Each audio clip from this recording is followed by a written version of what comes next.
വയനാട്ടിൽ ആദിവാസി യുവാവിനെ റോഡിലൂടെ വലിച്ചിഴച്ച അക്രമി സംഘം മദ്യലഹരിയിലായിരുന്നുവെന്ന് നാട്ടുകാർ പറയുന്നു. കല്ലുവെച്ച് മർദ്ദിക്കാൻ തുടങ്ങിയത് എതിർത്തപ്പോഴാണ് വലിച്ചിഴച്ചതെന്ന് നാട്ടുകാരുടെ പക്ഷം. രാഹുൽ സുരേഷ് വയനാട്ടിൽ നിന്ന് വീണ്ടും ചേരുന്നു. രാഹുൽ, കൂടുതൽ വിവരങ്ങൾ എന്തൊക്കെയാണ് നമുക്കിപ്പോൾ ലഭിച്ചത്? SKN ഈ അക്രമി സംഘം മദ്യലഹരിയിലായിരുന്നു എന്നാണ് നാട്ടുകാരുമായി ബന്ധപ്പെടുമ്പോൾ നമുക്ക് ലഭ്യമാകുന്ന വിവരം. ഇവർ ഇന്നലെ വൈകിട്ടാണ് ഈ ചെക്ക് ഡാം കാണാനായി ഈ പ്രദേശത്ത് എത്തുന്നത്.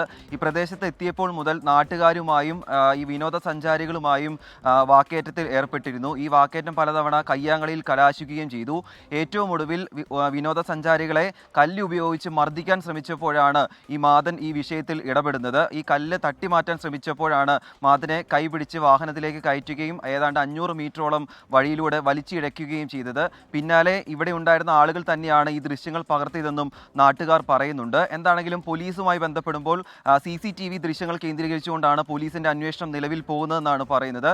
ഈ പ്രതികൾ ഈ അക്രമം നടത്തിയ ശേഷം എവിടേക്കാണ് പോയതെന്ന് സംബന്ധിച്ച് പോലീസിന് യാതൊരു വ്യക്തതയും ഇതുവരെയും വന്നിട്ടില്ല. ഈ പ്രദേശത്തെ ഉൾപ്പെടെ വയനാട് ജില്ലയിലെ വിവിധ കേന്ദ്രങ്ങളിൽ നിന്നും CCTVകൾ ശേഖരിച്ചുകൊണ്ടിരിക്കുകയാണ്. അതുമാത്രമല്ല, ഈ വാഹനത്തിന്റെ RC ഓണറെ നിലവിൽ തിരിച്ചറിഞ്ഞിട്ടുണ്ട്. അത് കുറ്റിപ്പുറം സ്വദേശിയായിട്ടുള്ള മുഹമ്മദ് റിയാസിന്റെ പേരിലാണ് ഈ വാഹനമുള്ളത്. പക്ഷേ അദ്ദേഹം കുറേ കാലങ്ങൾക്ക് മുമ്പ് ഈ വാഹനം മറ്റൊരാൾക്ക് വിറ്റിരുന്നു എന്നാണ് പറയുന്നത്. അപ്പോൾ ഈ വാഹനം നിലവിൽ ഉപയോഗിക്കുന്നത് ആരാണെന്ന് ഇനി കണ്ടെത്തണം. അതുമാത്രമല്ല, വാഹനത്തിലുണ്ടായിരുന്ന 4 പേർ എവിടെ നിന്നും വന്നതാണെന്ന് ഉൾപ്പെടെ കണ്ടെത്തണം. അങ്ങനെ വലിയ അന്വേഷണം നടത്തിയാൽ മാത്രമാണ് ഈ പ്രതികളെക്കുറിച്ചുള്ള കൃത്യമായ വിവരങ്ങൾ കണ്ടെത്താനാകൂ. മാനന്തവാടി പോലീസിന്റെ നേതൃത്വത്തിൽ അന്വേഷണം പുരോഗമിക്കുകയാണ്. അതിനിടയിലാണ് ഈ പ്രതികൾ മദ്യലഹരിയിലായിരുന്നു എന്ന് രാഹുൽ സുരേഷാണ് ഇപ്പോൾ വിവരങ്ങൾ നൽകിയത്.